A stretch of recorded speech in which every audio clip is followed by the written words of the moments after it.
So when you need to either move sections, change colour, or you're running low on thread, you'll need to tie off your work at the back. So when you've only got a few inches of thread left, that is when you want to start thinking about securing your thread at the back and moving on. What you want to do is bring your needle to the back of your work and then pass your needle under one of your previous stitches without going through the fabric, so just under that stitch, and then pull it, leaving a loop, and then pass your needle through that loop and pull it tight, and that will secure it at the back.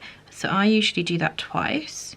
So I'm going to go back under another stitch without going through the fabric, pull into a loop, and then pass my needle through that loop and pull it tight. And then you just want to take your embroidery scissors and then just snip that off close to the knot.